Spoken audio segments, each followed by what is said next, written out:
नमस्कार, पोल पाथ में आपका स्वागत है और मैं हूँ प्रतिमा सिंह। आज हम 50 क्वेश्चंस लेके आए हैं प्रैक्टिस करने के लिए। तो आप कमर कस के बैठ जाइए क्योंकि 50 क्वेश्चन मतलब बहुत ज़्यादा टाइम आपको यहाँ देना होगा। लेकिन हाँ, इस चीज़ की मैं गारंटी दे रही हूँ कि आप यहाँ बहुत कुछ सीखेंगे क्योंकि बहुत ही अच्छे क्वेश्चंस रखे हैं हमने। और आज के बाद ये सीरीज़ 50 क्वेश्चंस की होंगी और अच्छे क्वेश्चंस यहाँ आएंगे।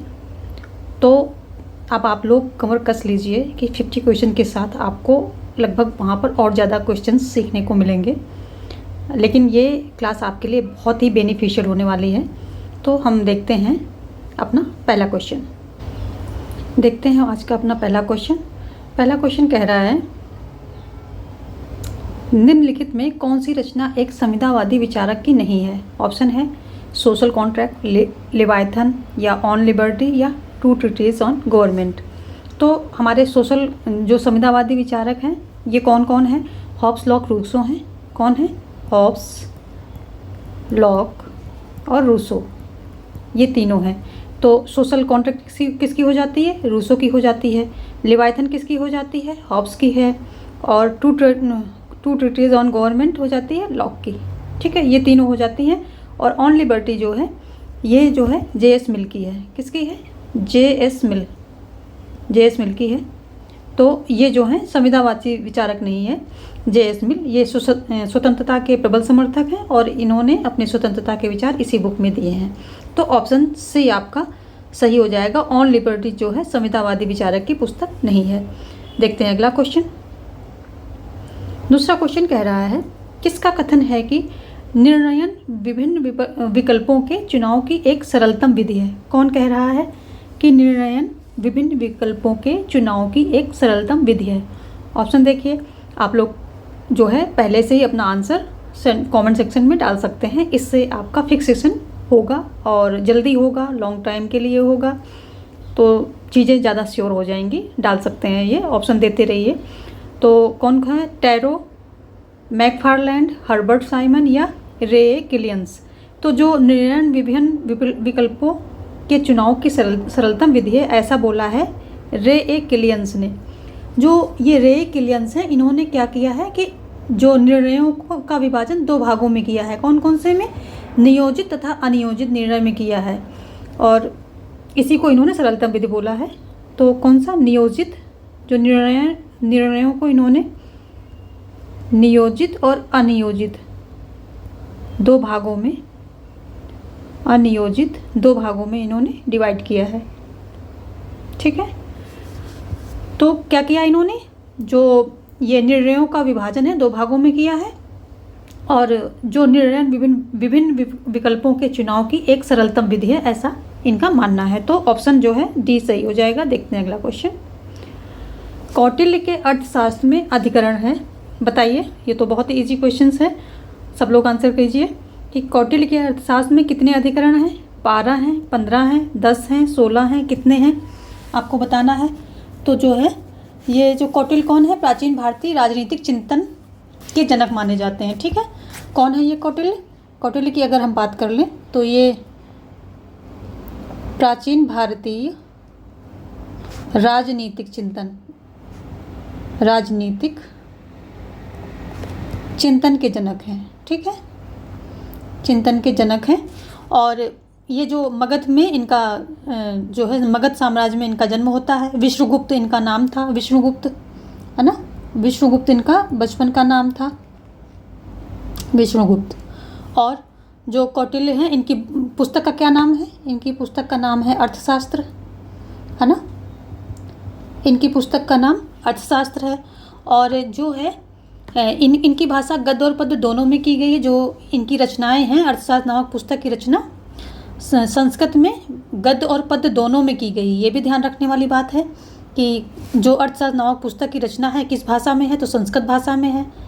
किस शैली में है? तो गद्य और पद्य दोनों में है। ठीक है, अगर आप PGT लेवल में तैयारी कर रहे हैं तो ये क्वेश्चन आपसे पूछे जा सकते हैं। और आगे इसमें 15 अधिकरण हैं, 150 अध्याय हैं और 180 प्रकरण हैं। 15 अधिकरण हैं इसमें। तो आपका बी जो है अधिकरण यहाँ पूछ रहा है ना, तो 15 बी ऑप्शन सही हो जाएगा। आगे देख लेते हैं और क्या होता है। 150 अध्याय होते हैं, 150 अध्याय होते हैं ना, 150 अध्याय होते हैं। और प्रकरण कितने हैं? 180। अगर हम प्रकरण की बात करें तो वो 180 होते हैं। ऑप्शन आपका जो है बी सही है। ठीक है, बी सही है। अध्याय कितने हैं? 15 हैं। 80 प्रकरण हैं। विश्वगुप्त नाम है, अर्थशास्त्र बुक है, और प्राचीन भारतीय राजनीतिक चिंतन के जनक हैं। ठीक है, ये सारे फैक्ट हो गए। अगला क्वेश्चन देखते हैं। निम्नांकित में कौन सा उद्देश्य भारत के संविधान में प्रस्तावना में सम्मिलित नहीं है? विचार की स्वतंत्रता, आर्थिक स्वतंत्रता, अभिव्यक्ति की स्वतंत्रता या विश्वास की स्वतंत्रता? तो बताइए, आंसर कीजिए। ये भी बहुत अच्छी क्वेश्चन है। कौन कौन सा स्वतंत्रता जो है, कौन सी स्वतंत्रता हमारे प्रस्तावना में दी गई है और कौन सी नहीं दी गई है? तो जो है कौन सी, देखो, अभिव्यक्ति की स्वतंत्रता दी गई है ना, विचार की स्वतंत्रता भी दी गई है, विश्वास की भी दी गई है। तो बची कौन सी? आर्थिक स्वतंत्रता, है ना। बी ऑप्शन हमारा सही हो जाएगा। जो आर्थिक स्वतंत्रता ये नहीं दी गई है। 22 जनवरी 1947 को उद्देश्य प्रस्ताव के रूप में इसको स्वीकार किया गया था, है ना। 22 जनवरी 1947 को उद्योग प्रस्ताव के रूप में स्वीकार किया गया था। और प्रस्तावना में 3 प्रकार के न्याय हैं। कितने हैं? ये बहुत इंपॉर्टेंट क्वेश्चन यहाँ से बनता है। 3 प्रकार के न्याय हैं, है ना। अगर हम बात करें तो 3 प्रकार के न्याय हैं। कौन कौन से हैं? पहला है कौन सा? सामाजिक, आर्थिक और राजनीतिक है ना। पहला हो जाएगा सामाजिक, दूसरा हो जाएगा आर्थिक और तीसरा हो जाएगा राजनीतिक। ठीक है, ये 3 प्रकार के न्याय हैं। 5 प्रकार की हमारी जो है 3 प्रकार के न्याय हैं। कौन से? सामाजिक, आर्थिक और राजनीतिक, ये न्याय हैं। और स्वतंत्रता की बात करें तो 5 प्रकार की स्वतंत्रता दी गई है। किस किस की? विचार, अभिव्यक्ति, विश्वास, धर्म और उपासना। विचार, अभिव्यक्ति, है ना, विश्वास, धर्म, उपासना, है ना। ठीक है, इतनी है। कौन कौन सी हैं? विचार, इन सबको आप विचार, अभिव्यक्ति, विश्वास, धर्म और उपासना, ये सारी स्वतंत्रता हैं। और समानता, अवसर की समानता का भी वर्णन वहाँ मिलता है। तो ये हो गया आपका ऑप्शन बी जो है यहाँ पर सही होता है। देखते हैं अगला क्वेश्चन। मार्क्सवादियों के अनुसार राज्य क्या है? एक वर्गीय संरचना है या राज्य केवल श्रमिकों का प्रतिनिधित्व करता है? राज्य में संपूर्ण समुदाय का प्रतिनिधित्व होता है? इनमें से कोई नहीं। तो मार्क्सवादियों के अनुसार क्या है? राज्य एक वर्गीय संरचना है और ये पूंजीपतियों द्वारा बनाई हुई संस्था है। और पूंजीपति इसका इस्तेमाल अपने जो है हितों की रक्षा के लिए करता है, ऐसा इनका मानना है। और ये भी कहते हैं कि ये एक राज्य क्या है? वर्ग संघर्ष की क्या है,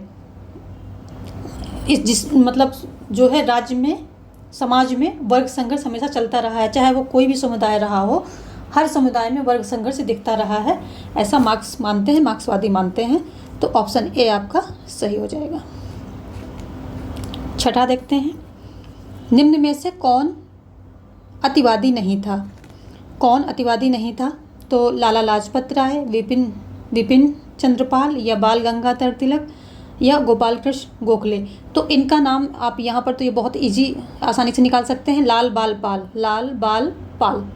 है ना। ये इन तीनों की तिकड़ी थी।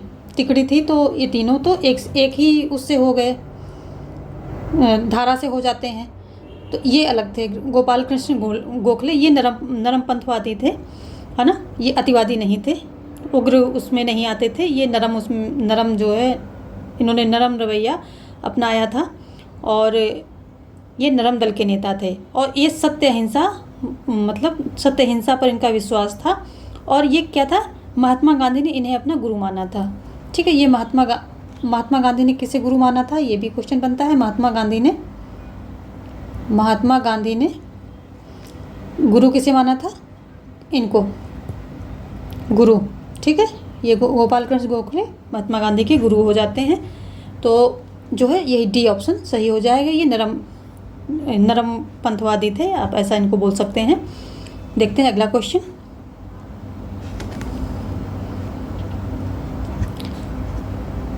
निम्नलिखित में से किसने उदारवादी प्रजातंत्र की विश्वव्यापी विजयी को इतिहास का अंत के रूप में व्याख्यायित किया? समीर अमीन ने या डेविड हेल्ड ने या फ्रांसिस फुकुयामा ने? फ्रांसिस फुकुयामा, यहाँ पर होगा फुकुयामा ने या सैमुअल पी हंटिंगटन ने? तो ये जो है ऑप्शन सी आपका सही हो जाएगा, फ्रांसिस फुकुयामा। जो ये कहाँ क्या, अमेरिका के राजनीतिक विचारक थे फ्रांसिस फुकुयामा। और इन्होंने क्या किया कि इन्होंने ये अनाउंस कर दिया, अपने एक लेख दिया था इन्होंने, क्या, इतिहास का अंत के रूप में एक लेख दिया। उसमें इन्होंने कहा कि जो है अब जो साम्यवाद मतलब ख़त्म ही समझो, और अब जो भी है पूंजीवाद ही है। और ऐसे विचार दे करके इन्होंने वैचारिक हथियार मुहैया कराया था। जो पूंजीवादी खेमा था उसको वैचारिक हथियार यानी कि उसको एक वैचारिक ताकत प्रदान की थी। तो जो है ये इन्होंने ही इतिहास के अंत के रूप में इसको व्याख्यायित किया था कि अब जो है सोवियत संघ जैसे ही टूटा तो इन्होंने कहा था कि अब जो कुछ है साम्यवाद कुछ भी नहीं है, जो कुछ है दुनिया में वो पूंजीवाद ही है। अब साम्यवाद का चैप्टर बंद, ऐसा कोई विचारधारा दुनिया में नहीं रहेगी, ऐसा इन्होंने बताया था। अगला क्वेश्चन क्या कह रहा है, आप लोग आंसर करते रहेंगे, है ना, बताते रहेंगे आंसर। तो निम्नलिखित में से कौन ऑस्टिन के संप्रभुता सिद्धांत का कटुतम आलोचक है? कटुतम आलोचक कौन है? सर हेनरी, हॉब्स, बोदा, लास्की, कौन है? तो आंसर कीजिए फटाफट, कौन है इसमें सबसे ज़्यादा? तो जो सर हेनरी मैन हैं ये जो है सबसे ज़्यादा ये इन्होंने आलोचना की है, ऑस्टिन के संप्रभुता सिद्धांत की इन्होंने आलोचना की है। और क्या कहते हैं कि ऑस्टिन के द्वारा व्यवहारिक पक्ष पर ध्यान नहीं दिया गया है, सिर्फ किस पक्ष पर ध्यान दिया गया है? वैधानिक दृष्टिकोण के आधार पर इन्होंने सारी जो है व्याख्या की है। और इस सिद्धांत की, संप्रभुता के सिद्धांत की वैधानिक दृष्टि से इन्होंने व्याख्या की है, जबकि व्यवहारिक पक्ष पर इन्होंने बिल्कुल ध्यान ही नहीं दिया है। और हेनरी मैन ने इसके आलोचना की है। इनके साथ साथ ब्राइस ब्रंटसली, कौन कौन है? ब्राइस, ये कटु आलोचक है, उसके साथ में ब्राइस और ब्लंटसली, है ना, ये दोनों भी इनके आलोचक हैं इस ऑस्टिन के संप्रभुता सिद्धांत के। ठीक है, ऑप्शन ए सही हो जाएगा। करते रहिए, सारे आंसर देते रहिए, बाद में आपको सारा स्कोर बताना है। आउट ऑफ 50 आपने कितने लिए हैं, कितने स्कोर किया है, वो भी आपको बताना है कमेंट सेक्शन में। एटलीस्ट अपना स्कोर तो बताइए, है ना। अगला क्वेश्चन कह रहा है, सूची 1 को सूची 2 के साथ सुमेलित कीजिए तथा नीचे दिए गए कूट में से सही उत्तर का चयन कीजिए। तो सूची 1 क्या है? मार्गेनहाउ है, इनके सामने है व्यवस्था सिद्धांत। बर्नार्ड कोहेन है, खेल सिद्धांत। मार्टिन कापलान है, निर्णय निर्माण उपागम। इमाइल बर्ड है, यथार्थवादी संप्रदाय। तो क्या हो जाएगा इसका? जो ये मार्गेनहाउ है ये यथार्थवादी संप्रदाय से संबंधित हैं, तो ऑप्शन जो है 4 हो जाएगा। और ये जो बर्नार्ड कोहेन है ये निर्णय निर्माण उपागम, है ना, इससे हो जाएगा 4-3। और ये मार्टिन कापलान जो हैं तो ये हैं व्यवस्था सिद्धांत से, है ना। इमाइल बर्ड किससे हैं? खेल सिद्धांत से। तो 4-3-1-2 देख लेते हैं, इसका कोड क्या है? 4-3-1-2 किस में है?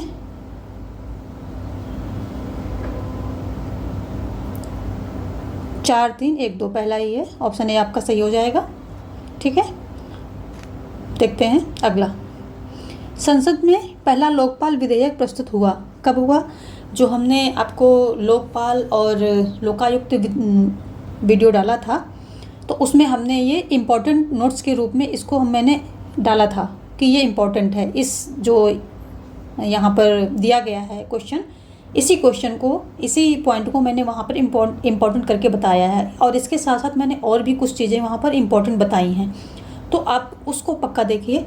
वहाँ वो बहुत ही एग्ज़ाम पॉइंट ऑफ व्यू से बहुत ही अच्छा मैंने जो है नोट्स वहाँ पर दिए हैं और बहुत अच्छे से समझाने की कोशिश की है।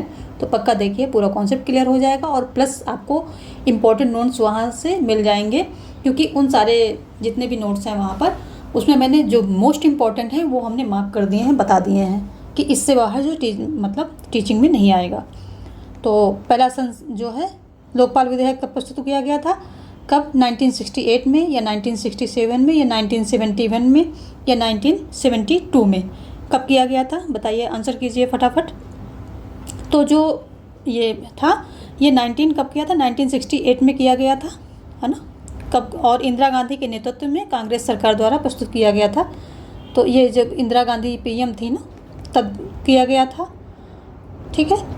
और ये भारतीय प्रशासनिक सुधार आयोग 1966 के द्वारा इसको दिया गया था, मतलब मांग की गई थी कि क्या हुआ कि लोकपाल लोकायुक्त जो 2 विशेष प्राधिकारी, है ना, नियुक्त किए जाएं, लोकपाल और लोकायुक्त, यानी कि राज्य स्तर पर लोकायुक्त और केंद्र स्तर पर लोकपाल। इस जो है प्रशासनिक सुधार आयोग ने ये मांग की थी, तो इंदिरा जी ने ये पहला लोकपाल विधेयक इन्होंने प्रस्तुत किया था। लेकिन दिक्कत क्या हुई, इन्होंने लोकपाल विधेयक तो प्रस्तुत किया, उसके बाद इनकी सरकार जो है ये लोकसभा भंग हो गई। लोकसभा भंग हो गई तो ये बिल व्यपगत हो गया, यानी कि ये बिल ही समाप्त हो गया। अगर जिस सरकार ने पेश किया है, अगर वो भंग हो गई, टूट गई, अविश्वास प्रस्ताव आ गया या वो मतलब बहुमत में नहीं रही, तो क्या हो जाएगा कि वो बिल समाप्त हो जाएगा, व्यपगत हो जाएगा, कालातीत हो जाएगा। ऐसे करके फर्स्ट ऑप्शन आपका सही हो रहा है। तो आप ये बहुत ही अच्छा है, यहाँ से बहुत सारे क्वेश्चंस भी बनते हैं, तो वो वीडियो पक्का देख लेंगे, क्योंकि सारा कॉन्सेप्ट तो हम यहाँ नहीं समझा सकते हैं ना। काफ़ी अच्छा है, बड़ा है, डेप्थ में वहाँ पर दिया है। अगला क्वेश्चन कह रहा है, निम्न में से कौन सा जोड़ा सही नहीं है? राज्य की उत्पत्ति का सिद्धांत, और यहाँ पर है समर्थक। तो दैवीय उत्पत्ति के सिद्धांत जेम्स प्रथम, शक्ति सिद्धांत ओपेनहाइमर, पित्त सत्तात्मक मैक्लेनान और मात्र सत्तात्मक जेंग्स। तो इसमें पूछ रहा है जोड़ा सही नहीं है, कौन सा जोड़ा सही नहीं है? तो सी ऑप्शन आपका सही हो जाएगा। पित्त सत्तात्मक के मैक्लेनन नहीं होंगे, इनके हो जाएंगे हेनरी मैन, ठीक है, हेनरी मैन हो जाएंगे। तो ये पित्त सत्तात्मक जो ये है राज्योत्पत्ति का सिद्धांत है, इसके ये जनक हैं, प्रतिपादक हैं। जबकि मैक्लेनन क्या है? समर्थक हैं, किसके? मात्र सत्तात्मक के इसके समर्थक हैं, ठीक है, समर्थक हैं, ठीक है। और जेंग्स भी इसी में आते हैं। तो आगे देखते हैं, ये ऑप्शन आपका यहाँ पर सी सही हो रहा है। अगर हम पित्त सत्तात्मक बात करें तो ये हेनरी मैन है और प्राचीन काल में अरस्तु हैं, ठीक है, अरस्तु भी हैं। ये भी क्या कहते हैं कि स्त्रियों की जगह 4 दीवारी के अंदर होती है, स्त्रियों की शोभा आज्ञा मानने में होती है और पुरुषों की शोभा जो है आज्ञा देने में होती है। तो ये भी पित्त सत्तात्मक जो सिद्धांत है या वो व्यवस्था है, उसके बहुत बड़े समर्थक माने जाते हैं अरस्तु भी। तो ये प्राचीन कालीन ये हैं समर्थक, और ये हेनरी मैन प्रतिपादक हैं, ठीक है। ऑप्शन सी आपका सही होता है। देखते हैं अगला क्वेश्चन। अगला क्वेश्चन कह रहा है, संयुक्त राष्ट्र ने किस दशक को महिलाओं के दशक के रूप में घोषित किया था? तो ऑप्शन है 1976 से 1985, 1986 से 1995, 1966 से 1975 या 1971 से 1980। किस में किया था? ऑप्शन दीजिए फटाफट, सब लोग आंसर करेंगे, है ना। आंसर करना बहुत ज़रूरी होता है, पैसिव लर्निंग नहीं होनी चाहिए, एक्टिव लर्निंग होनी चाहिए। तो कौन सा है? तो ये जो है 1967 जो 1976 से 1985, ये आपका सही हो जाएगा। इसको इन्होंने महिलाओं के दशक के रूप में जो है संयुक्त राष्ट्र संघ ने घोषित किया था। और 24 अक्टूबर इसका जो है संयुक्त राष्ट्र संघ का गठन कब होता है? तो 24 अक्टूबर 1945 को हुआ था, है ना। कब हुआ था संयुक्त राष्ट्र संघ की अगर हम बात करें इसका गठन, तो कब होता है? 24 अक्टूबर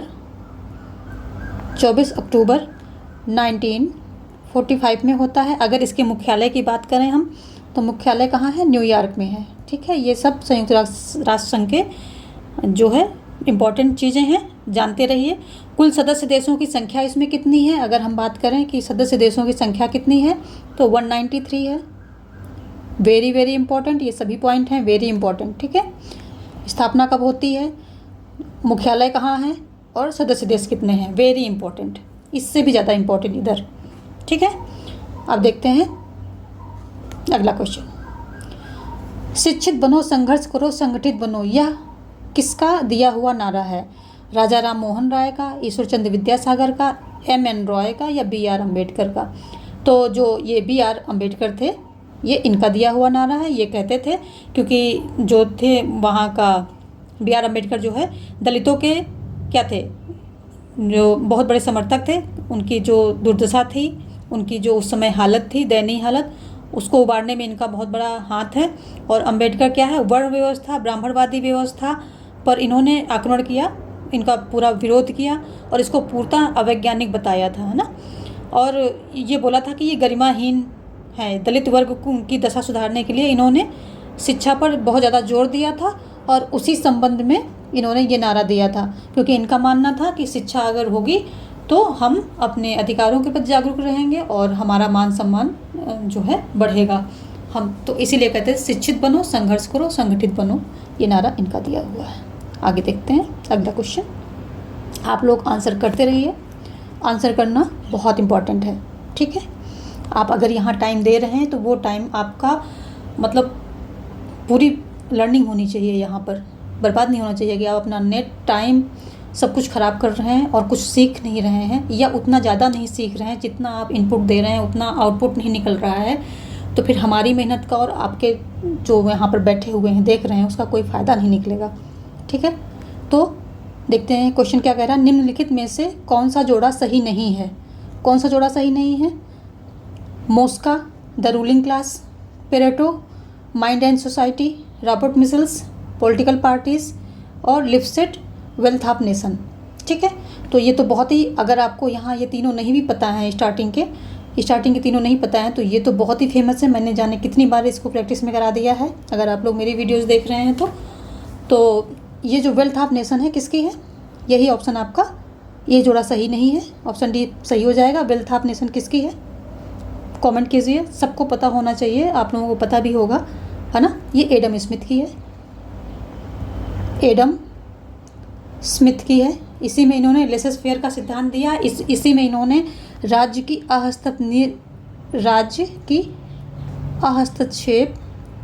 हस्तक्षेप नीति का समर्थन किया है ना।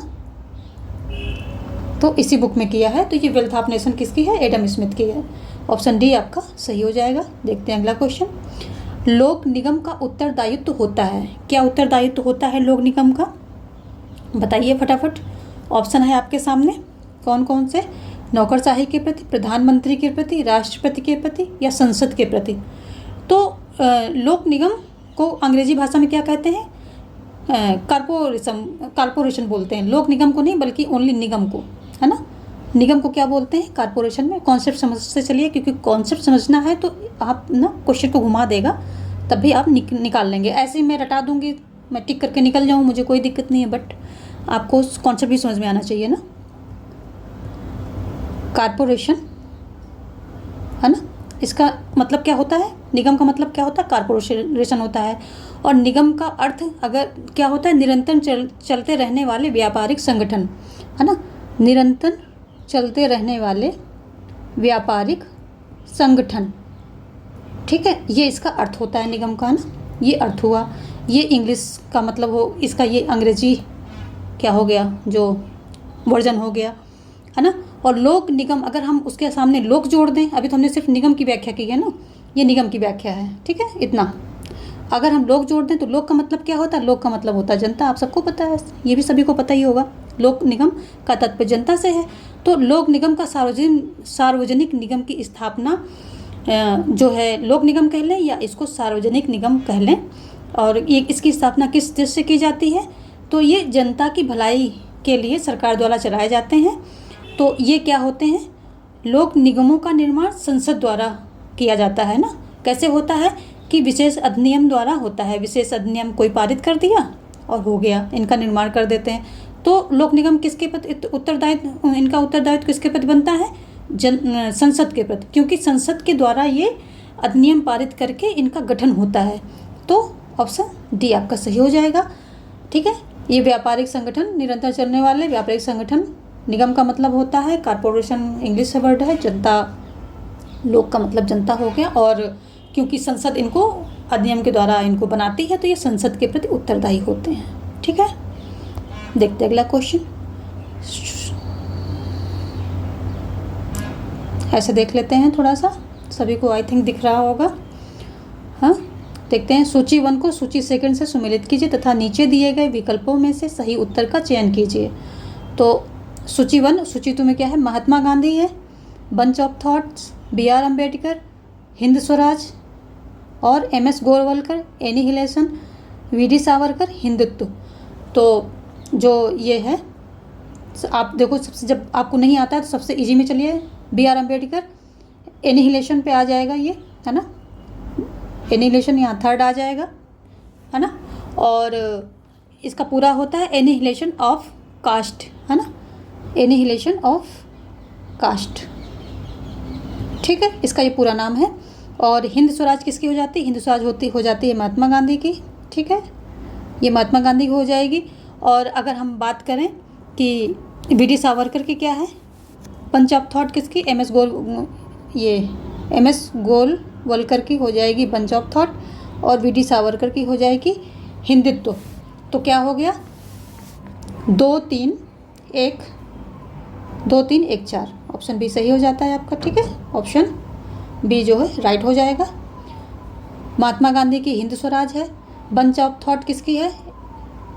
MM गोलवलकर की है, और B.R. अम्बेडकर की है एनिहिलेशन ऑफ कास्ट, और V.D. सावरकर की हिंदुत्व है। अगला क्वेश्चन देखते हैं क्या कह रहा है। संयुक्त राष्ट्र के निम्नांकित महासचिवों को उनकी नियुक्ति के क्रम में व्यवस्थित कीजिए, है ना। तो उनके नियुक्ति के क्रम में व्यवस्थित करना है, कैसे करना है? यूथॉन्ट ऑप्शन है, कुर्ट वाल्डहाइम या ट्रिग्वे ली या डैग हैमरशोल्ड, कौन है? तो इसमें जो है सबसे पहले कौन आते हैं? सबसे पहले आ जाते हैं हमारे ये यूथॉन्ट। तो सबसे पहले हमारे हुए थे ट्रिग्वे ली, है ना, ये फर्स्ट नंबर पे इनको हुआ था। फिर सेकंड नंबर पे आए थे ये डैग हैमरशोल्ड और कुर्ट वाल्डहाइम, और उसके बाद आए थे यूथॉन्ट आए थे, तीसरा नंबर है इनका। तब आए थे कुर्ट वाल्डहाइम, फोर्थ, है ना। तो ऑप्शन सी जो है ये सही हो जाएगा, ऑप्शन सी सही हो जाएगा। अगर इनकी हम डेट की बात करें तो कुर्ट वाल्डहाइम जो है, वाल्डहाइम ये कब आते हैं? ये कुर्ट वाल्डहाइम आते हैं 1 जनवरी 1972 को आते हैं। और यूथॉन्ट की बात करें तो ये 1961 में आते हैं, नवंबर 1961 में, 61 से 31 जो है दिसंबर 1971 तक ये रहते हैं। और ट्रिग्वे ली की बात करें अगर हम, तो ये 10 अप्रैल 1953 से रहते हैं। और डैग हैमरशोल्ड की बात करें तो ये 1961 से होते हैं, ठीक है। तो ये हो जाएगा, ये TGT में तो नहीं आएगा, TGT में ये नहीं आएगा, कतई नहीं आएगा इतना डेप्थ में, है ना। PGT में आ सकता है, ये PGT लेवल का क्वेश्चन है, काफ़ी डेप्थ में पूछा है इन्होंने सीक्वेंस पूछ लिया है, संयुक्त राष्ट्र संघ के जो महासचिव हैं उनका सीक्वेंस पूछ लिया है, तो ये PGT में आएगा। सत्ता के सहमत मॉडल की रचना किसने की? जो सत्ता का सहमत मॉडल है ये किसके द्वारा किया गया? मेयो द्वारा किया गया, विलियम जी स्कॉट द्वारा किया गया, या हर्बर्ट साइमन द्वारा किया है, या बर्नार्ड ने किया है? किसने जो है किया है? तो जो ये सत्ता का स्वीकृत मॉडल है, इसको सहमत मॉडल भी बोलते हैं, स्वीकृत मॉडल या सहमत मॉडल, ये चेस्टर बर्नार्ड ने बोला है। चेस्टर बर्नार्ड ना, इनका पूरा नाम है, चेस्टर बर्नार्ड द्वारा समर्थित है। और इस विचारधारा की मान्यता क्या है कि जो है सत्ता के स्रोत अधीनस्थों की स्वीकृत में है, यानी कि सत्ता अगर जो है, सत्ता की स्रोत कहाँ है?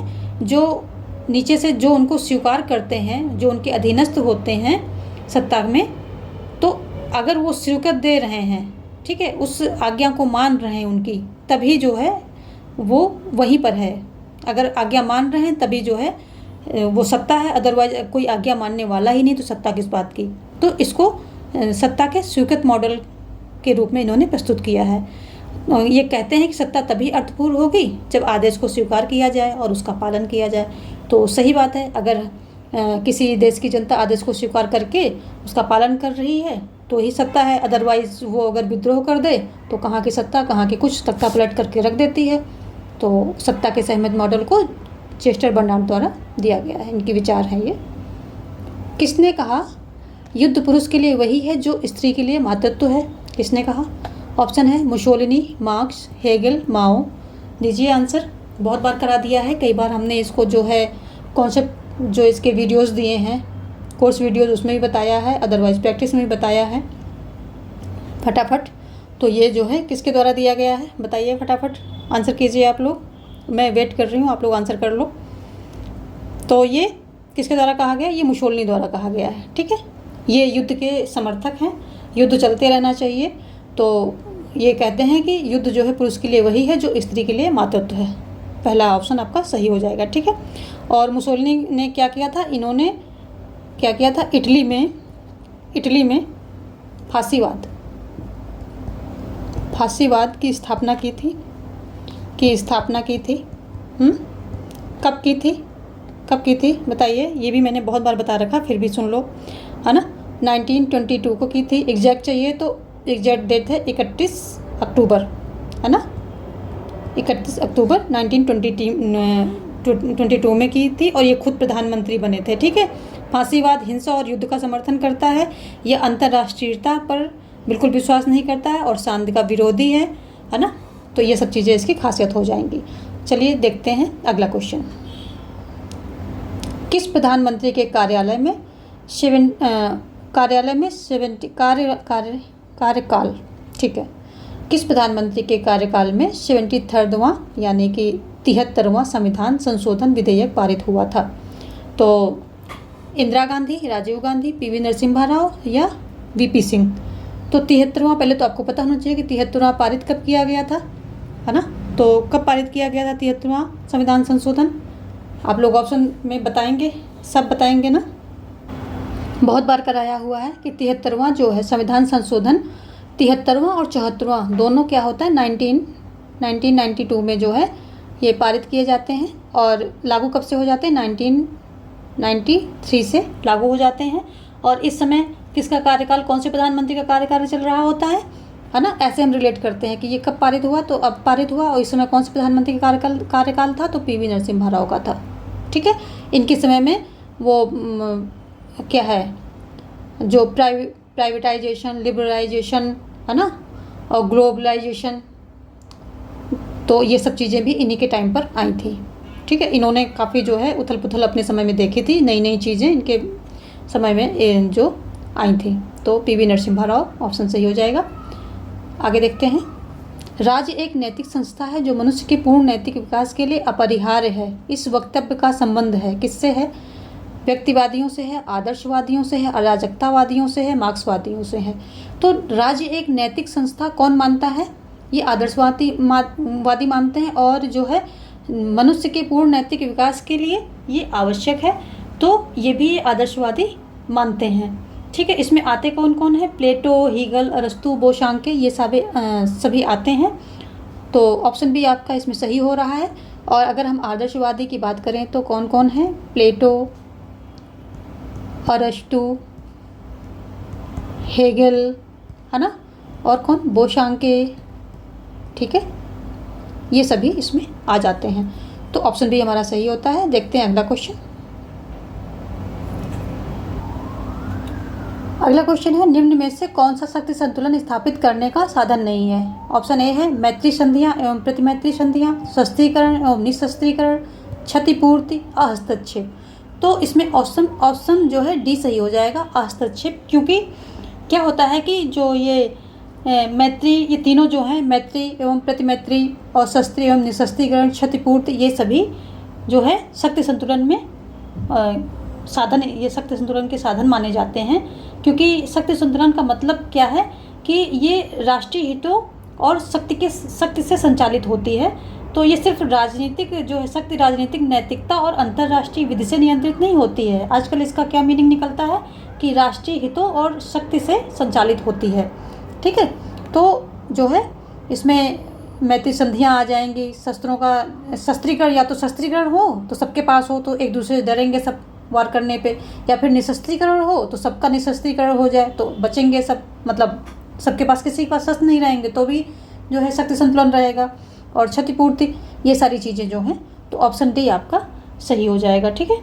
आज ये जो 18वीं और 19वीं शताब्दी है, ये शक्ति संतुलन का स्वर्णिम काल माना जाता है। ये भी एक इम्पॉर्टेंट क्वेश्चन यहाँ से बनता है, क्योंकि इसमें ब्रिटेन, फ्रांस, रूस, ऑस्ट्रिया, हंगरी जैसे देश के मध्य शक्ति संतुलन बना हुआ है ना।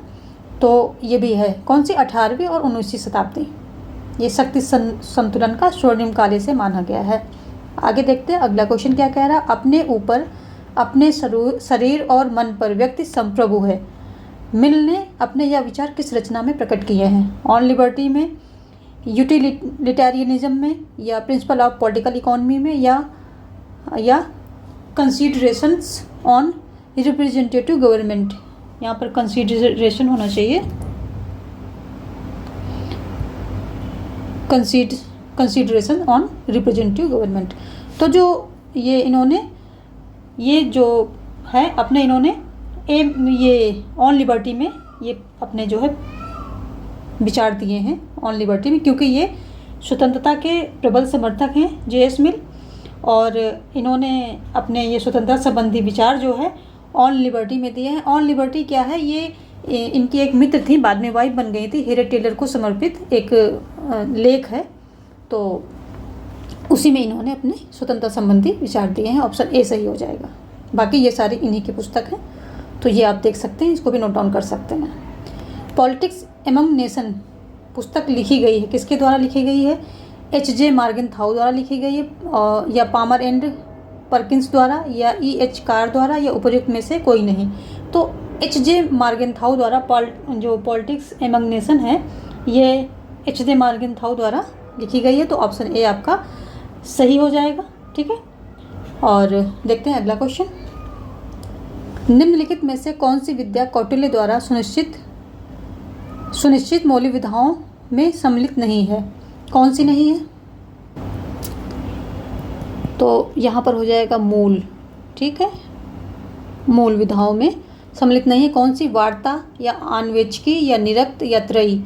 तो जो है ये निरक्त नहीं सम्मिलित है, क्योंकि इसमें आन्वेचकी है, जिसमें दर्शन, आन्वेचकी का मतलब है दर्शन का ज्ञान होना चाहिए। ठीक है, त्रयी का मतलब है वेदों का ज्ञान होना चाहिए। ठीक है, वेदों का ज्ञान होना चाहिए, और जो है धर्म अधर्म का ज्ञान होना चाहिए। जबकि वार्ता का मतलब है कृषि एवं वाणिज्य। जो वार्ता है, वार्ता ये कृषि और वाणिज्य का ज्ञान के बारे में बात करती है कि राजा को मतलब ये भी होना चाहिए। और चौथा जो यहाँ पे नहीं दिया गया वो दंड नीति है ना, दंड नीति, ये शासन कला की बात करती है। ठीक है, शासन कला, राजविद्या है ना, इनकी बात करती है, शासन कला, राजविद्या, तो ये इन सब की बात करती है। ठीक है, ये सी ऑप्शन आपका सही हो जाएगा, सम्मिलित इसमें नहीं है। 4 विधाएं दी गई हैं मूल, है ना। अगला है, आनुपातिक समानता का सिद्धांत सर्वप्रथम किसने प्रतिपादित किया था? अरस्तु ने, लॉक ने, ग्रीन ने, लास्की ने। तो आनुपातिक समानता का सिद्धांत सर्वप्रथम अरस्तु द्वारा पारित किया गया था। ये कहते हैं कि जैसे व्यक्ति राज्य के विकास में या राज्य के कार्य में अपना योगदान देता है, उसी रेशियो में राज्य जो है, राज्य को, व्यक्ति को पद सोपान जो है देने चाहिए। तो यहाँ पर आनुपातिक समानता का सिद्धांत जो है इनके द्वारा दिया गया था कि जिस अनुपात में व्यक्ति राज्य के काम में योगदान करता है, उसी अनुपात में राज्य व्यक्ति को पद और सोपान देता है। Option A is the right. ठीक है, अगला क्वेश्चन देखते हैं। यदि भारतीय संघ में एक नए राज्य का सृजन करना हो तो निम्नलिखित अनुसूचियों में से किसे संशोधित किया जाना चाहिए? ऑप्शन है पहली अनुसूची, दूसरी अनुसूची, तीसरी अनुसूची, 5वीं अनुसूची। बताइए कि कौन सी अनुसूची में संशोधन किया जाना चाहिए? तो फटाफट बताइए, आंसर दीजिए आप लोग। तो यदि नए राज्य का सृजन करना है तो पहली अनुसूची में संशोधन करना होगा, है ना, पहली अनुसूची में संशोधन करना होगा। ऑप्शन ए आपका सही हो जाएगा। देखते हैं अगला क्वेश्चन। जिले में कानून व्यवस्था कायम करने के लिए जिला पुलिस पर सामान्य नियंत्रण किसका होता है? डिस्ट्रिक्ट कलेक्टर, जिलाधिकारी, पुलिस अधीक्षक, जिले के संसद का सदस्य, जो जिले का संसद का सदस्य होता है उसे, या उपर्युक्त में से कोई नहीं। तो जो जिले में कानून व्यवस्था कायम करने के लिए पुलिस पर जो सामान्य नियंत्रण होता है वो जिलाधिकारी या डिस्ट्रिक्ट कलेक्टर इसका होता है। तो ऑप्शन ए सही हो जाएगा। ठीक है, अगला देखते हैं। अध्यक्षात्मक शासन प्रणाली आधारित है। एक व्यक्ति में सत्ता केंद्रित करने में, अनेक व्यक्तियों को सत्ता प्रदान करने में, सरकार के 3 अंगों के मध्य सत्ता पृथक्करण में और केंद्र और राज्यों के बीच सत्ता विभाजित करने में। बताइए, आंसर दीजिए फटाफट। तो जो है सरकार के 3 अंगों के मध्य सत्ता पृथक्करण में, ये हो जाता है ऑप्शन सी इसका राइट आंसर।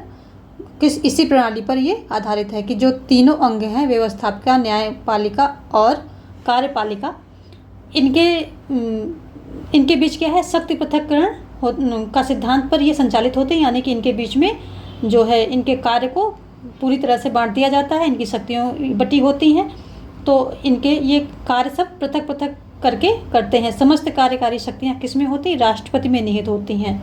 और राष्ट्रपति क्या होता है, जो है राष्ट्र और शासन दोनों का प्रधान होता है। ठीक है, तो इस प्रणाली में क्या है, मेन बात क्या है, तीनों अंगों कार्यपालिका, व्यवस्थापिका, न्यायपालिका के कार्य पृथक होते हैं। ये इसकी खासियत है। तो इसी को शक्ति पृथक्करण बोलते हैं, है ना, शक्ति पृथक्करण का सिद्धांत। और इसमें सारी शक्ति किसके पास होती है, जो राष्ट्राध्यक्ष होता है उसके पास, राष्ट्रपति के पास सारी शक्तियाँ होती हैं, राज्य की भी और शासन का भी वो प्रमुख होता है, प्रधान होता है। ठीक है, अगला देखते हैं। भारत के संविधान के किस अनुच्छेद में लिखा है कि इस संविधान का संक्षिप्त नाम भारत का संविधान है? कौन से किस अनुच्छेद में लिखा है? ऑप्शन है अनुच्छेद 1, 3, 393 या 395। तो जो है भारत का संविधान है, इस संविधान का संक्षिप्त नाम भारत का संविधान है ना, भारत का संविधान है। ये कहाँ पर लिखा हुआ है, तो ये लिखा है अनुच्छेद 393 में लिखा गया है ये। ठीक है, भारत का संविधान है संक्षिप्त, इस संविधान का संक्षिप्त नाम भारत का संविधान है, अनुच्छेद 393 में लिखा गया है और ये काफ़ी इम्पोर्टेंट है, तो इसको पक्का से नोट डाउन कर लीजिए। ठीक है, अगला देखते हैं। निम्न में से कौन यह मानता है कि स्वतंत्रता और समानता एक दूसरे के पूरक हैं? दी टॉकविल या F.A. हेयक है ना, या R.S. टॉनी या आई बर्लिन, कौन मानता है ना, कि स्वतंत्रता और समानता एक दूसरे के पूरक हैं? तो ये R.S. टॉनी के अनुसार क्या है, समानता की एक बड़ी मात्रा जो है स्वतंत्रता की विरोधी न होकर इसके लिए आवश्यक है, ऐसा ये मानते हैं। तो इनके अनुसार जो है क्या है, स्वतंत्रता और समानता एक दूसरे के पूरक हैं, R.S. टॉनी, है ना। क्या होता है आपका ऑप्शन जो है सी सही हो जाएगा, R.S. टॉनी। ये क्या कहते हैं कि इनका कथन ये बहुत इम्पॉर्टेंट है, वो भी हम देख लेते हैं कि टॉनी के अनुसार क्या है कि समानता की एक बड़ी मात्रा स्वतंत्रता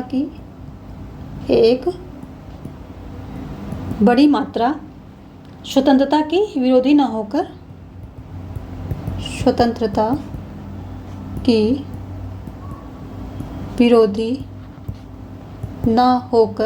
इसकी पूरक है ना।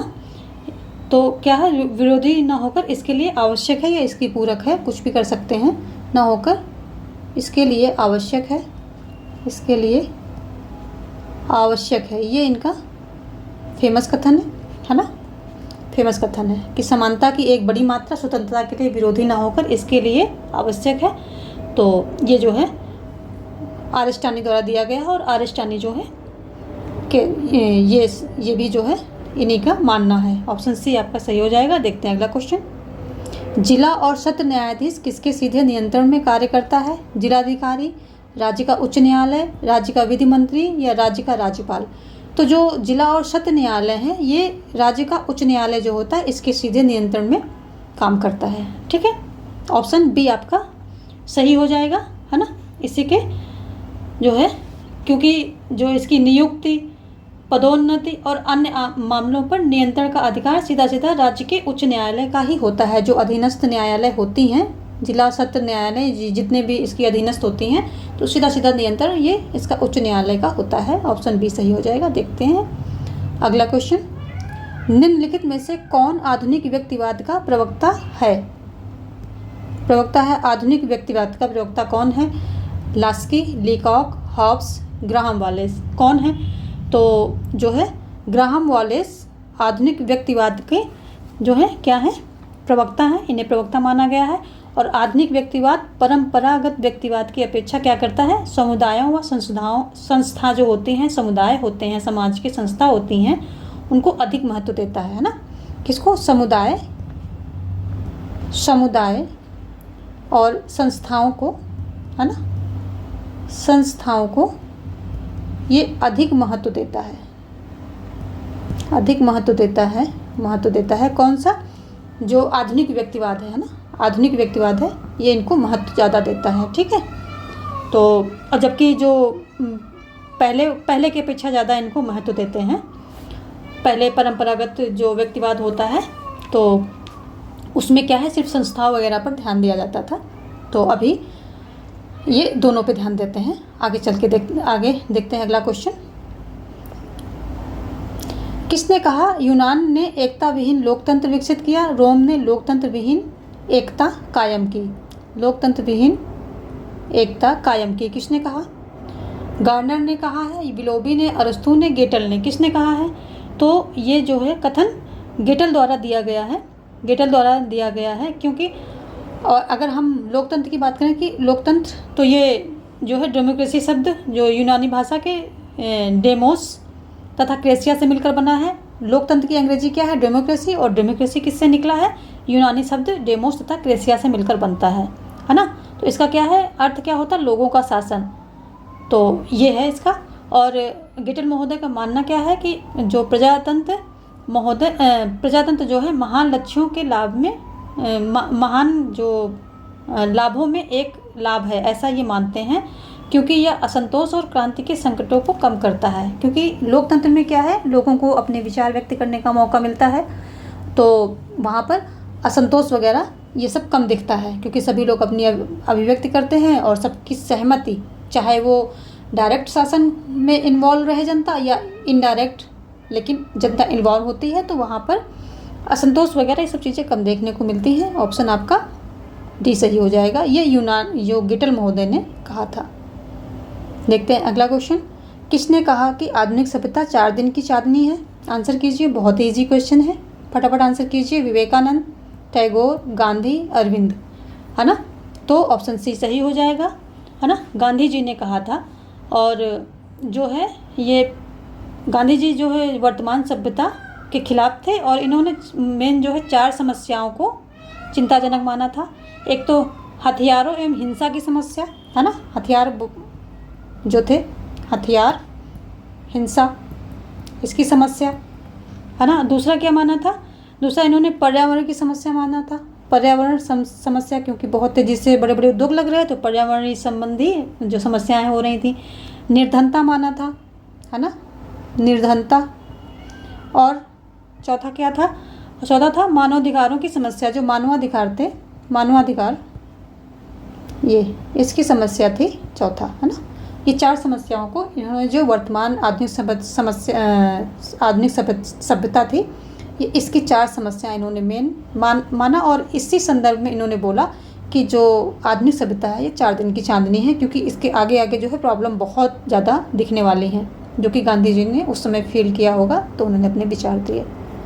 आगे है संयुक्त राष्ट्र चार्टर मुख्यतः पूर्णतः व्यक्तिगत मानव अधिकारों से संबंधित है, राज्यों के बीच संबंध से संबद्ध है, शांति, न्याय, स्वतंत्रता और आर्थिक तथा सामाजिक अधिकारों जैसे व्यापक विषयों के लिए है, बड़ी, माध्यम और छोटी शक्तियों के अधिकार और कर्तव्यों के लिए है। किसके लिए है? ऑप्शन कीजिए फटाफट ऑप्शन कीजिए।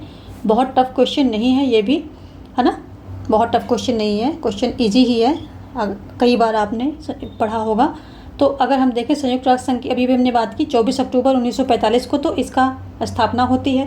कार्यालय न्यूयॉर्क में है। फिर से रिवीजन लेते रहिए, यहाँ पर इतना रिवीजन हो जाएगा कि आपको अलग से रिवीजन लेने की ज़रूरत नहीं पड़ेगी, ठीक है। और इस झंडे को संयुक्त राष्ट्र महासभा द्वारा कब जो इसका है झंडा इसके बारे में भी पूछा जाता है। तो संयुक्त राष्ट्र संघ का जो झंडा है ये नीली पृष्ठभूमि, यानी कि नीला बैकग्राउंड, है ना, इसका नीली पृष्ठभूमि, पृष्ठ इंग्लिश वाले बैकग्राउंड समझ लें, पृष्ठभूमि, है ना। नीली बैकग्राउंड पर क्या होगा, जो इसका बैकग्राउंड कैसा होगा, नीला होगा, और इसमें जो है वैश्विक मानचित्र दिया होगा, है ना। प्रतीक चिन्ह, एक इसका प्रतीक चिन्ह क्या होगा, एक वैश्विक मानचित्र उस पर दिया गया होगा। और इस झंडे को अपनाया कब गया था राष्ट्र महासभा द्वारा, संयुक्त राष्ट्र महासभा द्वारा 20 अक्टूबर 1947 को, 20 अक्टूबर 1947 को। देखो अब इस यहाँ से रिलेट करो, 24 अक्टूबर वो कब किया, 24 अक्टूबर 1945 को जो है संयुक्त राष्ट्र संघ की स्थापना होती है। और इसका जो झंडा कब बनता है, 47, है ना। तो 2 साल बाद लगभग, है ना, 2 साल बाद इसका झंडा जो है स्वीकार किया जाता है, ठीक है। और संयुक्त राष्ट्र संघ के चार्टर जो है, चार्टर के अनुच्छेद 1 में यही दिया गया है कि अंतर्राष्ट्रीय न्याय, शांति, सुरक्षा को बनाए रखने के लिए सामाजिक, आर्थिक, सांस्कृतिक, मानवतावादी समस्याओं के निवारण के लिए जो है ये सब चीज़ें प्रयास किए जाएंगे, अंतर्राष्ट्रीय सहयोग, ये सारे जो चीज़ें की जाएंगी। और राष्ट्रों के मध्य मित्रतापूर्वक संबंध बनाए रखने की कोशिश की जाएगी, मित्रतापूर्ण संबंधों का विकास किया जाएगा, ठीक है। तो ऑप्शन कौन सा सही हुआ, इतना मैंने एक्सप्लेन कर दिया। तो अब बताइए ऑप्शन कौन सा सही हुआ आपका, सी, है ना। क्योंकि क्या बात हो रही है कि शांति, न्याय, स्वतंत्रता, आर्थिक, सामाजिक, ये सारी चीज़ें और जो राष्ट्रों के मध्य अच्छे संबंध बनाए रखने की कोशिश होगी इसमें। जयप्रकाश नारायण, अगला क्वेश्चन कह रहा है, जयप्रकाश नारायण किस अवधारणा के प्रतिपादक थे, सांस्कृतिक क्रांति, संपूर्ण क्रांति, चतुस्तंभी क्रांति या उपर्युक्त में से कोई नहीं। तो जो जयप्रकाश नारायण थे ये संपूर्ण क्रांति के प्रतिपादक थे, है ना। इन्होंने 5 जून 1974 में, है ना, 5 जून 1974 में पटना के गांधी मैदान से इंदिरा गांधी की सरकार की जो नीतियां थी उनको अस्वीकार किया था और इनके नीतियों के विरुद्ध में एक संपूर्ण क्रांति या समग्र क्रांति का आरंभ कर दिया था, घोषणा कर दी थी। कहाँ से, पटना के गांधी मैदान से ना, कहाँ से किया था, पटना के गांधी मैदान से किया था घोषणा ना। पटना कहाँ पर है, बिहार, है ना, ठीक है। ये बेसिकली ये बिहार से ही आंदोलन उठा था और फिर उसमें छात्रों के द्वारा उठाया गया था, फिर छात्रों के द्वारा फिर उन्होंने जेपी को बुलाया था कि आप भी हमारा सपोर्ट कीजिए, तो इन्होंने सपोर्ट किया था। और 7 आयामों की इसमें बात की गई है। संपूर्ण क्रांति में व्यक्ति और समाज दोनों का सर्वाधिक परिवर्तन, देख लीजिए मेन पॉइंट, व्यक्ति और समाज दोनों में क्या सर्वाधिक परिवर्तन का मतलब है संपूर्ण क्रांति। और 7 आयाम दिए थे, ठीक है।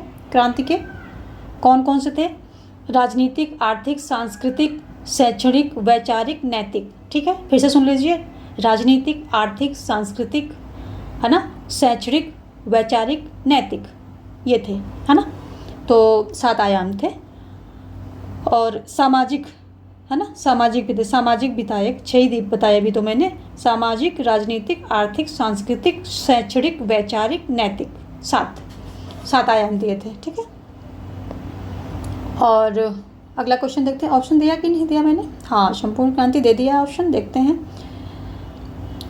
अगला क्वेश्चन क्या कह रहा है, निम्नलिखित में से कौन सा एक संसदीय शासन का लक्षण नहीं है, दोहरी कार्यपालिका, प्रधानमंत्री का नेतृत्व, सामूहिक उत्तरदायित्व, विधायिका एवं कार्यपालिका में पूर्ण पृथक्करण। तो संसदीय शासन का लक्षण नहीं है, कौन सा नहीं है, आप सबको पता होना चाहिए कि कौन सा नहीं है। तो डी नहीं है, क्योंकि जो संसदीय शासन प्रणाली है इसमें विधायिका और कार्यपालिका में पृथक्करण नहीं होता है, बल्कि ये इनका जो है क्या होता है, संसदीय शासन प्रणाली में क्या होता है, कार्यपालिका और विधायिका का संयोजन होता है, यानी कि समन्वय में रह करके ये काम करती हैं। और ये चीज़ें जो है अध्यक्षात्मक शासन प्रणाली में कार्यपालिका, विधायिका एक दूसरे से अलग अलग रहती हैं ना। तो कार्यपालिका विधायिका के प्रति उत्तरदायी जो है और नहीं होती है वहाँ पर। तो ये संसदीय शासन प्रणाली का जो है ये लक्षण नहीं है, बाकी तीनों है, प्रधानमंत्री का नेतृत्व और ये सामूहिक उत्तरदायित्व, ये सारी चीज़ें हैं। अगला देखते हैं 39वां क्वेश्चन, निम्न में से कौन सा भारत में सहायक अभिकरण का उदाहरण है ना। नीति आयोग, प्रधानमंत्री, केंद्रीय सार्वजनिक निर्माण विभाग, मंत्रिमंडल, कौन सा है देखते हैं, बताइए फटाफट कौन सा है। अभी इसी से मिलता जुलता क्वेश्चन हमने किया है ना। तो जो केंद्रीय सार्वजनिक निर्माण विभाग है, ऑप्शन सी केंद्रीय सार्वजनिक निर्माण विभाग है, ये जो है भारत में सहायक अभिकरण का उदाहरण है। ठीक है, सहायक अभिकरण का उदाहरण यही है। और जो मुख्य कार्यपालिका के कार्यों में सहयोग देने वाले कर्मचारियों को दो भागों में विभाजित किया गया है। किसमें? स्टाफ तथा सूत्र में। कौन कौन से में? स्टाफ और सूत्र, इन दो भागों में विभाजित किया गया है ना। और स्टाफ की इकाइयाँ होती हैं जिनका कार्य परामर्श देना होता है, और सूत्र की इकाइयाँ वो होती हैं जो वास्तव में नीतियों को लागू करती हैं। ठीक है, इनका काम क्या होता है? नीतियों को लागू करना। ठीक है, इनका काम क्या होता है? इनका काम होता है परामर्श देना। ठीक है, थोड़ा सा कॉन्सेप्ट को समझते चलिए। मैं टिक करके भी निकल सकती हूँ, लेकिन मैं चाहती हूँ कि आपका कॉन्सेप्ट भी क्लियर होता रहे, ताकि आप जो है एग्ज़ाम में जब बैठें तो सारे क्वेश्चन को सॉल्व करने में सक्षम रहें। ठीक है, ऑप्शन सी सही है। यहाँ पर देखते हैं अगला क्वेश्चन। अब तक के समाजों का इतिहास वर्ग संघर्ष का इतिहास है। यह पंक्तियाँ किस पुस्तक में दी गई हैं? दास कैपिटल में, कम्युनिस्ट मैनिफेस्टो में, स्टेट एंड रिवोल्यूशन में, पॉवर्टी ऑफ फिलोसफी में, किस में दी गई हैं? बताइए, फटाफट बताइए, है ना। तो ये दी गई हैं कम्युनिस्ट मैनिफेस्टो में। आप सबको पता होना चाहिए, ज़्यादातर लोगों को पता भी होगा, है ना। और मार्क्स ने इतिहास की व्याख्या कैसे? आर्थिक नियतवाद के सिद्धांत के आधार पर की है, और कहा है कि समाज में दो वर्ग होते हैं, बुजुर्गा व सर्वहारा, है ना, और जिसमें उत्पादन के साधनों पर अधिकार को लेकर के संघर्ष होता रहता है, ऐसा इन्होंने बताया है ना। तो ये सब चीज़ें इसमें की गई हैं कम्युनिस्ट मैनिफेस्टो में। आंसर सही हो जाएगा। देखते हैं अगला क्वेश्चन। न्यायिका पुनर्लोकन की अवधारणा की उत्पत्ति किस देश से हुई? न्यायिक पुनर्वलोकन की अवधारणा किस देश से हुई है? उत्पत्ति इसकी संयुक्त राष्ट्र अमेरिका से, कनाडा से, ब्रिटेन से या फ्रांस से? तो जो है ये है ऑप्शन ए सही हो जाएगा। वीडियो काफ़ी लंबी हो रही है तो मैं थोड़ा सा स्पीड लेती हूँ। ऑप्शन ए सही हो जाएगा इसका, है ना। ऑप्शन फटाफट लेकिन आप लोग देते रहिए। और ये अनुच्छेद जो 13 के द्वारा न्यायिक पुनरावलोकन का प्रावधान किया गया है भारत में। ठीक है, तो अनुच्छेद 13 के द्वारा पुनरावलोकन का भारत में प्रावधान किया गया। ठीक है, और ये लिया कहाँ? जो न्यायिक पुनरावलोकन की अवधारणा जो है ये इसकी उत्पत्ति कहाँ से हुई है? संयुक्त राष्ट्र अमेरिका से हुई है, यहीं से लिया गया है। ठीक है, आगे देखते हैं अगला क्वेश्चन। एक कठोर संविधान हुआ है जिसे संशोधित न किया जा सके, जिसमें आंशिक रूप से संशोधित किया जा सके, जिसे सामान्य विधि निर्माण प्रक्रिया की विधि से भिन्न विधि से संशोधित किया जा सके, और या इनमें से कोई नहीं। तो इसमें बताइए क्या ऑप्शन आपका सही होगा? फटाफट आंसर दीजिए, क्या होगा? तो ऑप्शन सी होगा कि जिसे सामान्य विधि निर्माण प्रक्रिया की विधि से भिन्न विधि से संशोधित किया जा सके, वही जो है कठोर क्या होगा? संविधान हो जाएगा। तो ये कहाँ का है? तो अगर हम कठोर संविधान की बात उदाहरण के रूप में लें तो अमेरिकी संविधान है। ठीक है, कठोर संविधान की बात करें तो ये कहाँ? अमेरिका का संविधान कठोर है, और भारत का संविधान इसके मुकाबले, है ना, इसके कंपेयर करने में इतना कठोर नहीं है। ठीक है, ये थोड़ा सा नरम और कठोर के बीच दोनों को लेकर के चलता है। तो नम और गम दोनों है ना। कठोर हल्का सा, कुछ जगहों पर इसमें बहुत विशेष बहुमत की आवश्यकता पड़ती है, क्योंकि हमारे भारत में 3 प्रकार से संविधान संशोधन हो सकते हैं। साधारण बहुमत प्रति राज्यसभा, जो विधान मंडल होता है, विधानसभाएं होती हैं राज्य की, उनकी आधी यानी आधे राज्यों की सहमति से, है ना। तो वो हमने कई जगह समझा रखा है कॉन्सेप्ट में, वो आप वीडियोस देखेंगे तो आपको वो भी समझ में आ जाएगा। तो फिलहाल ऑप्शन सी सही होता है। देखते हैं अगला। कानून समस्त वासनाओं से रहित विवेक है, ईश्वर तथा विवेक की विशुद्ध वाणी है। यह परिभाषा किसने दी है? अरस्तु ने दी है, सेंट एक्विनास ने दी है, सेंट थॉमस एक्विनास ने दी है, या मॉन्टेस्क्यू ने दी है, या उपर्युक्त में से कोई नहीं। किसने दिया है? किसने किया है? तो ये अरस्तु ने दिया है। ऑप्शन ए आपका सही हो जाएगा, है ना।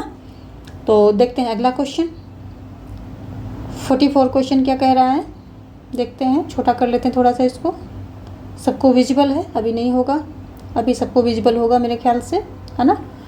ठीक है, देखते हैं। सूची फर्स्ट को सूची सेकंड के साथ सम्मिलित कीजिए तथा सही उत्तर का चयन कीजिए।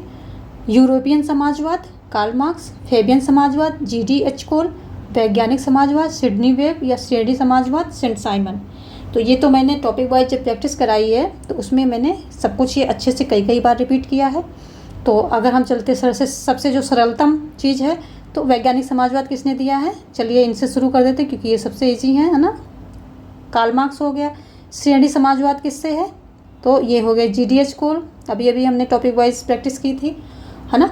और फेबियन समाजवाद किसके हो गए? फेबियन के सिडनी हो गए, ठीक है, सिडनी हो जाएंगे, है ना? और यूरोपियन समाजवाद के सेंट साइमन हो जाएंगे, ठीक है, यूरोपियन समाजवाद के सेंट साइमन हो जाएंगे। बताइए ऑप्शन क्या निकल रहा है आपका, फटाफट बताइए, दीजिए ऑप्शन। तो ऑप्शन डी हो जाएगा क्योंकि यूरोपियन समाजवाद के कौन होते हैं? यूरोपियन समाजवाद की यस सेंट साइमन चौथा, फिर तीसरा, फिर पहला और फिर दूसरा, चौथा तीसरा पहला दूसरा, है ना? चलो ये ऑप्शन सही हो रहा है, ठीक है। चलते हैं अगला देखते हैं। भारत के गवर्नर जनरल के पद की व्यवस्था का प्रावधान सर्वप्रथम किस जो है एक्ट द्वारा किया गया है? किस एक्ट द्वारा किया गया है? रेगुलेटिंग एक्ट 1773 द्वारा, या चार्टर एक्ट 1833 द्वारा, या चार्टर एक्ट 1853 द्वारा, या 1858 के एक्ट द्वारा? किसके द्वारा किया गया? फटाफट आंसर कीजिए, फिर मैं आंसर करती हूँ, है ना? फटाफट कीजिए 45 का आंसर। तो ये बी हो जाएगा, है ना? 1833 द्वारा इसको किया गया है ना? और इसमें क्या किया गया था कि बंगाल के गवर्नर जनरल को संपूर्ण भारत का गवर्नर जनरल बना दिया गया था, है ना? और जो है शासन प्रणाली को केंद्रीकरण किया गया था क्योंकि जो है गवर्नर जनरल को संपूर्ण भारत के लिए कानून बनाने का अधिकार दे दिया गया था, ठीक है। तो गवर्नर भारत के गवर्नर जनरल को के पद की व्यवस्था का प्रावधान इसी में किया गया है क्योंकि बंगाल के इसमें बनाया, बंगाल का गवर्नर जनरल जो होता है, बंगाल का गवर्नर जनरल उसे जो है भारत का बना देते हैं, ठीक है, भारत का गवर्नर जनरल बना देते हैं। और क्या होते हैं? संपूर्ण भारत के लिए कानून, है ना? संपूर्ण भारत का कानून जो है के लिए कानून वही बनाते हैं, यही बनाते हैं। तो क्या हुआ यहाँ पर जो है सत्ता का केंद्रीकरण कर दिया गया, है ना? तो बी ऑप्शन सही हो जाएगा। अगला देखते हैं। सूची 1 को सूची सेकंड के साथ सुमेलित कीजिए तथा नीचे दिए गए कूट में से सही उत्तर का चयन कीजिए। देख लेते हैं कूट क्या कह रहा है। ऐसे, ठीक है, सबको विजिबल होगा।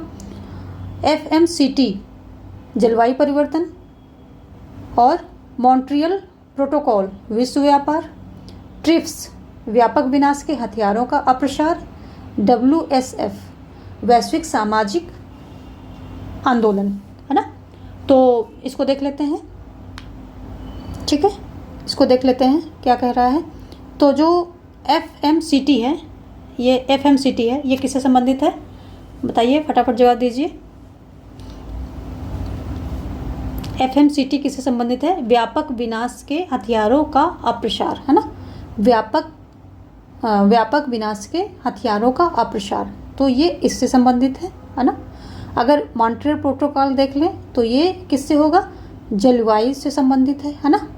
इसमें कुछ प्रोटोकॉल दिए गए थे, है ना? तो ये पर्यावरण पर था, ये तो जलवायु से संबंधित है ना? और अगर हम इसकी बात करें WSF क्या है? WSF है जो हमारा ये वैश्विक सामाजिक आंदोलन है, इससे संबंधित है ना? ये वैश्विक सामाजिक आंदोलन है। और ट्रिप्स क्या है? ट्रिप्स है विश्व व्यापार। ट्रिप्स क्या है? विश्व व्यापार है, ठीक है। तो इसको WS को वर्ल्ड सोशल फोरम बोलते हैं, ठीक है, world social forum, WSF world social forum इसको बोलते हैं। ये वैश्विक सामाजिक आंदोलन, यहाँ से महिलाएं और मतलब जो पिछड़े हुए वर्ग, वो कई सारे वर्ग मिलकर के यहाँ से अपनी आवाज़ें उठाते हैं। 2004 में, ये मैंने NCERT की प्रैक्टिस में करा रखा है, 2004 में मुंबई में इसकी जो है मीटिंग, इसका सम्मेलन हमारी मुंबई में हुआ था, है ना? 2018 में ये ब्राज़ील में अगेन हुआ था। 2001 में ब्राज़ील से इसकी शुरुआत होती है, पहला सम्मेलन ब्राज़ील में ही किया गया था। हमने NCERT में इस चीज़ को पढ़ा रखा है और देखो वो चीज़ें आपके यहाँ कूट में आई हुई हैं तो जो चीज़ें मैं एनसीईआरटी में पढ़ा रही हूँ, तो ऐसा नहीं है कि वहाँ पर मतलब एनसीईआरटी छोटे लेवल की बुक है, नहीं। एनसीईआरटी तो यार आईएएस जो पीसीएस के एग्ज़ाम दे रहे हैं, यूपी पीसीएससी दे रहे हैं, वहाँ तक ये एनसीईआरटी इम्पॉर्टेंट होती है। सबसे पहले कोचिंग में कहते हैं भाई एनसीईआरटी पढ़ लो, है ना, तो बहुत इम्पॉर्टेंट है। तो जो भी मैं एनसीईआरटी में क्वेश्चन देती हूँ वो लगते होंगे कहाँ मैं एनसीईआरटी से दे रही हूँ, लेकिन वो रामबाण हैं हर एग्ज़ाम्स में। तो आपका ऑप्शन देख लेते हैं क्या सही होगा इसमें, है ना। ऑप्शन इसमें ए सही हो जाएगा आपका, तीसरा, है ना, तीसरा और पहला और दूसरा और चौथा, है ना। तो ये ऑप्शन ए जो है आपका सही हो जाएगा। देखते हैं अगला क्वेश्चन। निम्नांकित में से कौन सा युग्म सही सुमेलित नहीं है? मोतीलाल नेहरू, नेहरू रिपोर्ट, है ना, एम ए जिन्ना, खिलाफत आंदोलन, या एम के गांधी, चंपारण आंदोलन, या सुभाष चंद्र बोस, फॉरवर्ड ब्लॉक। तो देखो इसमें क्या है, ये भी सही है ना, पहला भी सही है, और चंपारण आंदोलन ये भी सही है, और सुभाष चंद्र बोस फॉरवर्ड ब्लॉक ये भी सही है।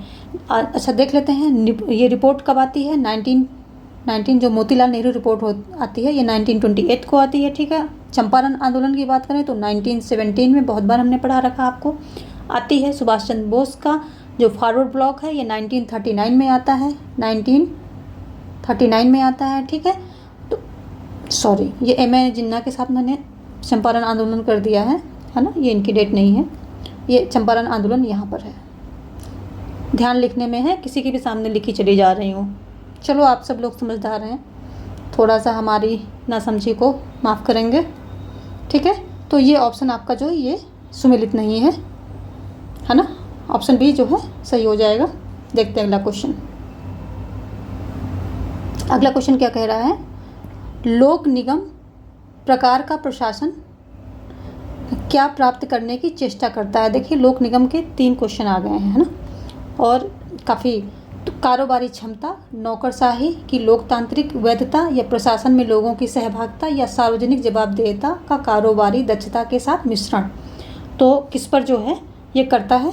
तो सार्वजनिक जवाबदेहिता का कारोबारी दक्षता के साथ मिश्रण, ये जो है लोक निगम का यही मतलब है। लोक निगम शब्द को हमने बता ही रखा है, कारपोरेशन बोलते हैं।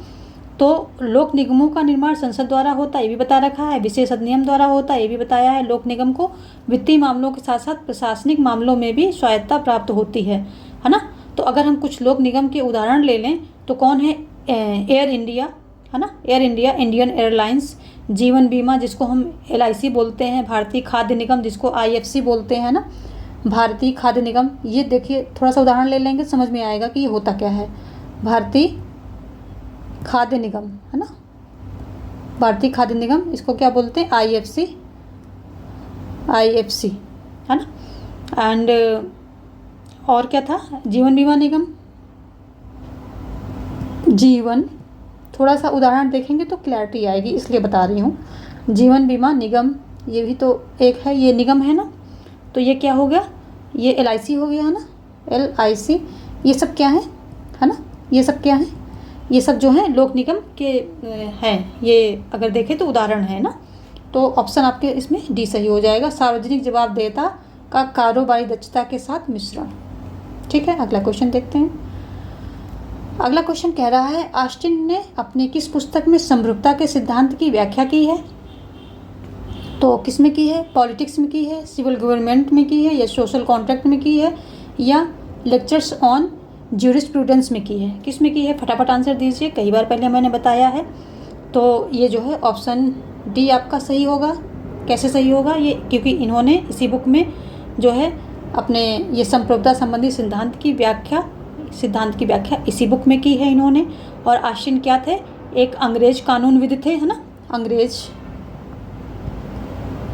है ना, क्या थे? अंग्रेज कानूनविद थे, ठीक है, कानूनविद थे, ठीक है।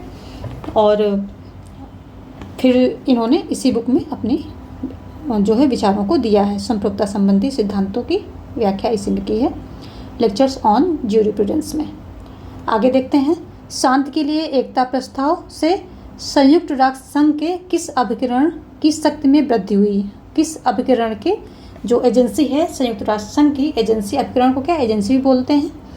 तो किसी ने कमेंट किया था, मैम इतनी शुद्ध हिंदी क्यों बोलते हो? क्यों? तो इतनी शुद्ध हिंदी इसलिए बोलते हैं क्योंकि ये कीवर्ड्स होते हैं, जैसे सार्वभौम, चेतना, ये सब कीवर्ड्स होते हैं। तो अगर जो हिंदी मीडियम में तैयारी कर रहे हैं तो वो कीवर्ड्स अगर एग्ज़ाम्स में आएंगे तो समझ नहीं पाएंगे। हमें क्या, हम तो इंग्लिश में भी पढ़ा दें, लेकिन अगर हम या तो हिंदी लेके चलें या तो इंग्लिश में लेके चलें, बीच बीच में कोशिश जब याद आ जाता तो मैं इंग्लिश के भी टर्म बोल देती हूँ, नहीं याद आता तो मैं हिंदी में पढ़ा रही हूँ। और फिर पता लगा कि मैंने उनको डुबो दिया। जब वो कीवर्ड्स आएंगे, मैं कोशिश करती हूँ कि जो पेपर वाले वर्ड होते हैं उनको यूज करूँ, ताकि आप लोगों की क्लैरिटी बनी रहे कि इस वर्ड का मीनिंग क्या हो रहा है। तो अब उनको मैं कैसे आंसर करूँ, उनका भी अपना पॉइंट सही है, उनको हिंदी हो सकता है इतनी अच्छी से नहीं समझ में आ रही होगी, तो इसलिए उन्होंने बोला। लेकिन अब मेरी भी मजबूरी है, हमें तो एग्ज़ाम पॉइंट ऑफ व्यू से वही वर्ड उठाने हैं, वही लैंग्वेज यूज करनी है जो कि आपको पेपर सॉल्व करने में आपका टाइम बचाए। पता लगा आप क्वेश्चन समझ नहीं पा रहे हैं, उसी को समझने में पूरा टाइम गंवा दिया। तो ये सब प्रॉब्लम्स हैं। देखते हैं, आप लोगों को साथ रहा तो इंग्लिश में भी हम अलग से इंग्लिश के ये प्रैक्टिस वगैरह इंग्लिश के कोर्सेज डालेंगे। आप लोगों का साथ रहा तो वो भी बहुत जल्दी करेंगे। हम इंग्लिश में एक अलग से इंग्लिश की लिस्ट बना देंगे, जो प्ले लिस्ट रहेगी वहाँ इंग्लिश वालों के लिए अलग रहेगा कोर्स, हिंदी वालों के लिए अलग रहेगा। सिर्फ आपके सपोर्ट की ज़रूरत है बस, और ज़्यादा कुछ नहीं। तो क्वेश्चन देखते हैं। शांति के लिए एकता प्रस्ताव से संयुक्त राष्ट्र संघ के किस उपकरण में वृद्धि हुई? महासभा, अंतर्राष्ट्रीय न्यायालय, सुरक्षा परिषद या न्यास परिषद? बताइए किस में वृद्धि हुई? तो ऑप्शन ए सही हो जाएगा। महासभा को उपयोगी बनाने के लिए महत्वपूर्ण प्रयास कब किया गया था? 3 नवंबर 1950 को किया गया था। 3 नवंबर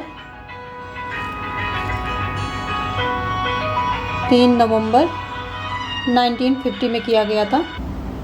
तो ऑप्शन ए आपका सही हो जाएगा। ठीक है, 3 नवंबर 1950 को खास प्रयास किए गए थे, है ना। तो अगर आप जो भी लोग यहाँ तक बने हुए हैं उनकी हिम्मत को मैं दाद देती हूँ, उनके प्रयास को मैं सैल्यूट करती हूँ, क्योंकि लगभग हमने 1.25 घंटे जो है प्रैक्टिस की है। और जो लोग मतलब सच में रियली में प्रैक्टिस करना चाहते हैं, रियली में एग्ज़ाम क्रैक करना चाहते हैं, अपनी जगह सिक्योर करना चाहते हैं, तो वो इस सीरीज़ से जुड़ें, क्योंकि अब 50 क्वेश्चंस की सीरीज़ ये चलती रहेगी। तो जिनमें हिम्मत है वही जुड़ पाएंगे। जो लोग बने हैं उनको बहुत बहुत धन्यवाद। अभी लास्ट तक जो लोग बने हैं बहुत धन्यवाद। और अब आपको करना क्या है, लाइक करना है, शेयर करना है वीडियोज़ को, और सब्सक्राइब करना भी है। और जो नीडी लोग हैं, जो मतलब ज़रूरत है जिनको इनकी, उनको उनके साथ भेज करके इसको सब्सक्राइब करवाना भी है, रीच बढ़ानी है। और फिर देखिए आपको कंटेंट क्या क्या मैं देती हूँ, कितना अच्छा आपकी प्रैक्टिस करवाती हूँ। ठीक है, तो आज के लिए इतना ही। कल मिलते हैं फिर इतने क्वेश्चन के साथ, तो कमर कस के आना। धन्यवाद।